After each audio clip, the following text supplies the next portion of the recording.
When you're solving an inequality, which the word inequality just means it's going to have their alligators in there. If it was an equation, it has an equal sign. You're going to solve them the same way that you would solve an equation. You ask yourself, what is keeping the letter from being by itself? And then do the opposite.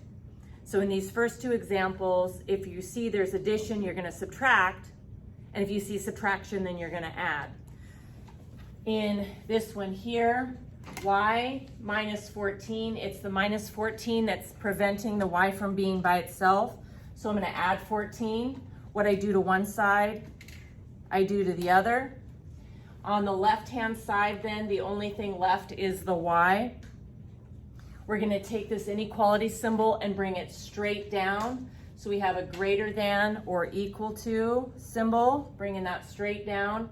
And negative 19 plus 14 is negative 5. Okay, and this one here, to get rid of this add 20 that's preventing the y from being by itself, I'm going to subtract 20. What I do to one side of the inequality, I'm going to do to the other. So I subtract 20 there.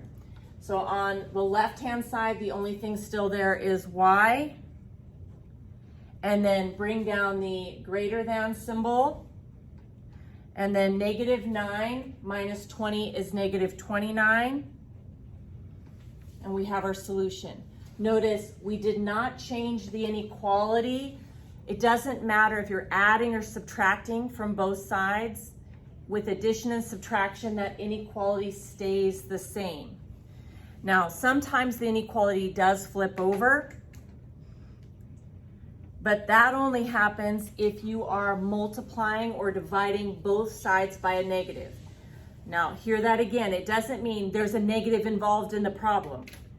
If you decide to multiply or divide both sides by a negative number, then the inequality flips over. So in this first one here, if I want to get y by itself, y is being multiplied by 3. So the opposite of multiply by 3 is divide by 3. What I do to one side, I do to the other. So the only thing left on the left-hand side is y. I'm going to bring down the greater than or equal to sign. Nothing's changing. And negative 18 divided by 3 is negative 6.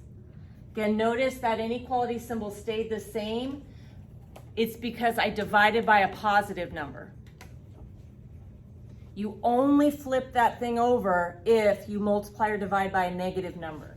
So in this one, to get x by itself, it's being multiplied by negative 2. So I'm going to divide by negative 2. What I do to one side, I do to the other. The only thing left on the left-hand side is x. But this time your inequality symbol is going to flip over because I divided by a negative. Okay, so that flipped over. And then negative 6 divided by negative 2 is positive 3. These solutions, any number that's bigger than 3 makes the original true.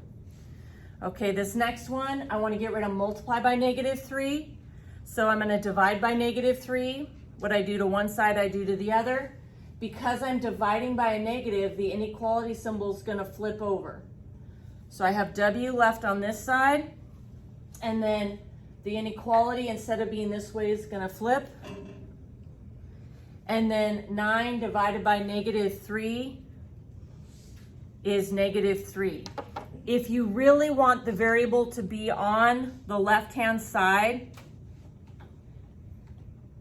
let's say you're checking with the back of the book and the variable's on the left side, then what you can do is move this one here and this one here. You just take both sides and move them. But if you do that, if you move these, this has got to flip over.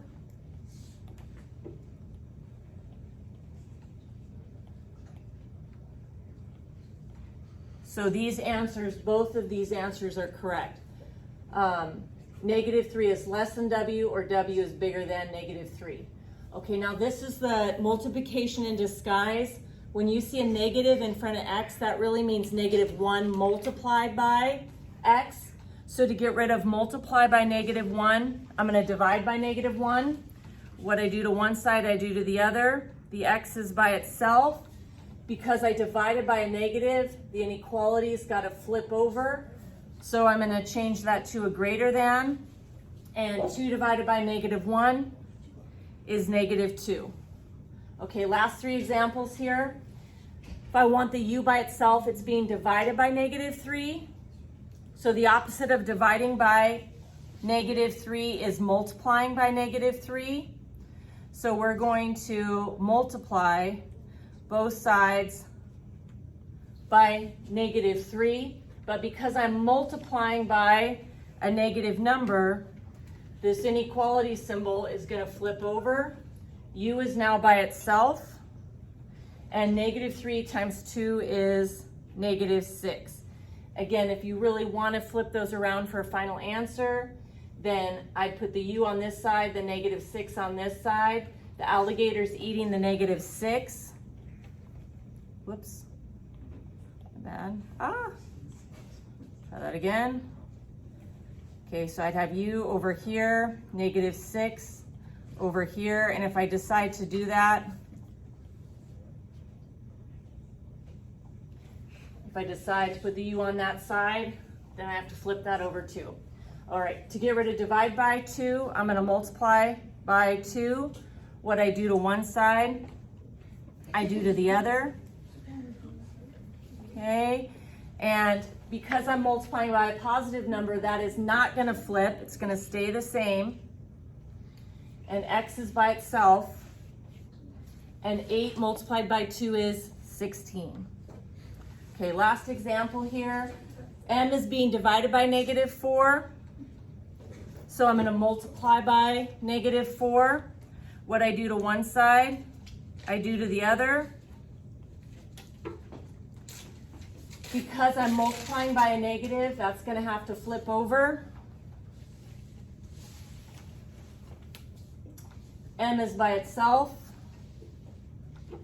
And 1 multiplied by -4 is -4.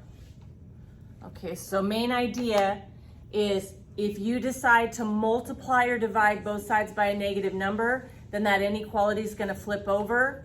But if you multiply or divide by a positive, or you add or subtract to both sides, the inequality just gets brought down and it doesn't flip.